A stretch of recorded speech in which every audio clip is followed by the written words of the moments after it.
بسم الله الرحمن الرحيم. إذا وقعت الواقعة ليس لوقعتها كاذبة خافضة رافعة إذا رجت الأرض رجا وبست الجبال بسا فكانت هباء منبثا وكنتم أزواجا ثلاثة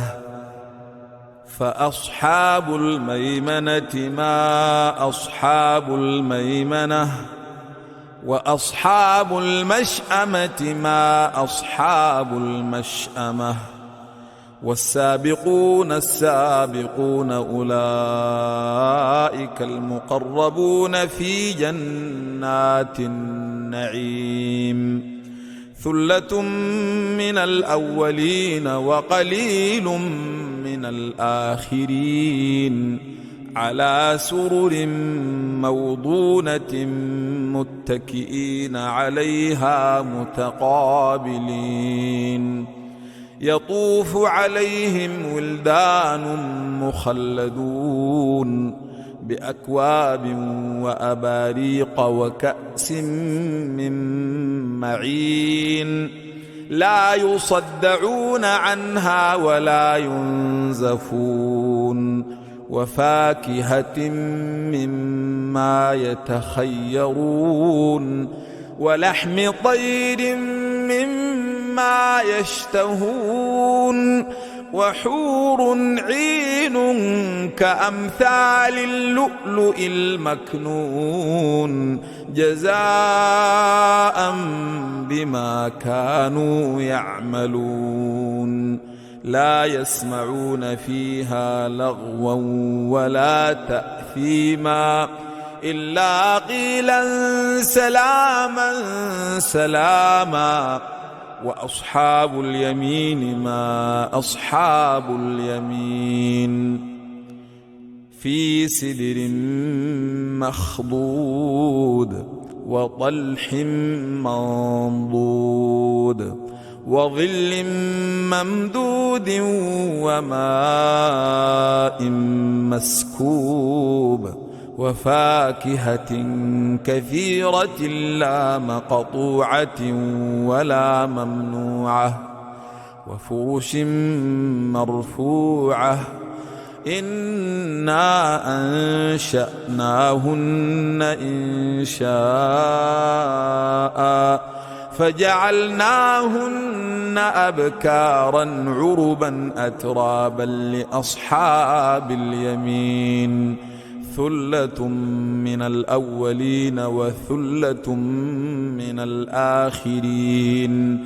وأصحاب الشمال ما أصحاب الشمال في سموم وحميم وظل من يحموم لا بارد ولا كريم إنهم كانوا قبل ذلك مترفين وكانوا يصرون على الحنث العظيم وكانوا يقولون أإذا متنا وكنا ترابا وعظاما أإنا لمبعوثون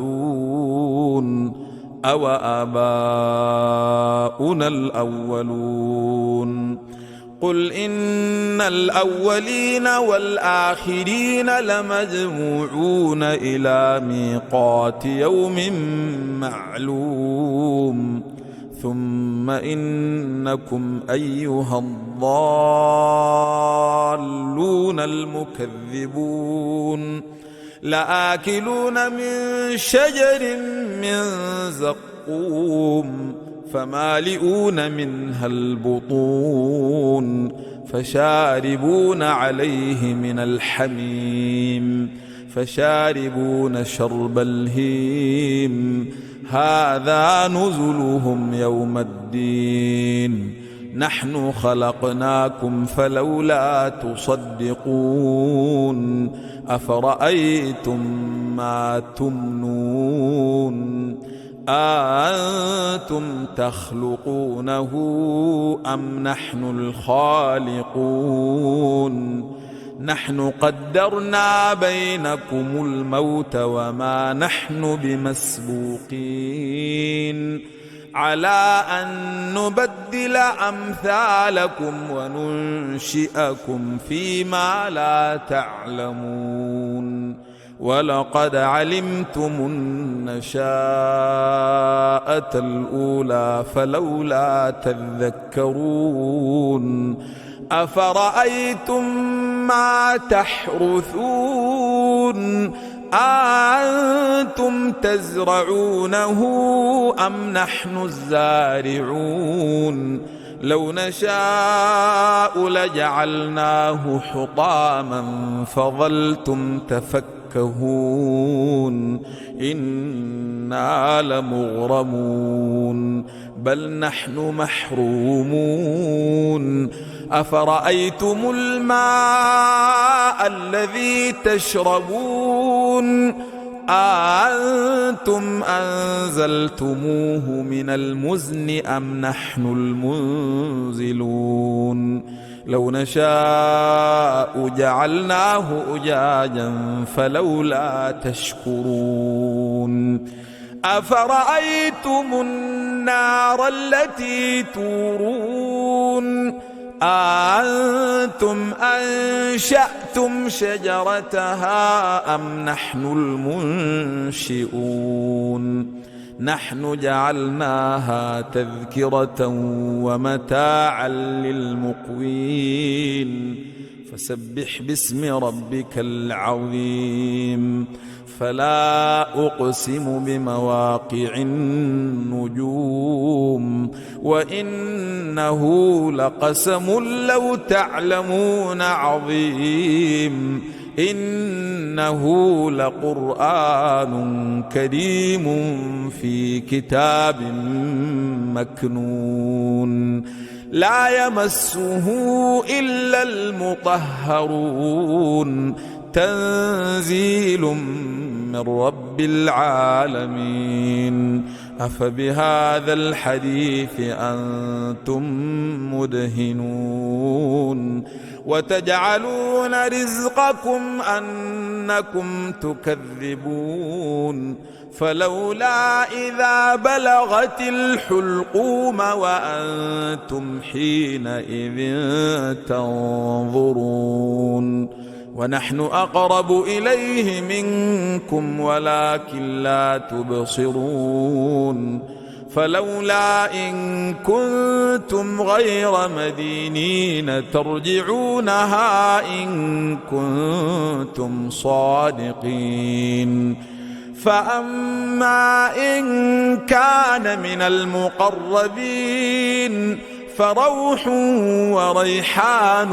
وجنة نعيم وأما إن كان من أصحاب اليمين فسلام لك من أصحاب اليمين وأما إن كان من المكذبين الضالين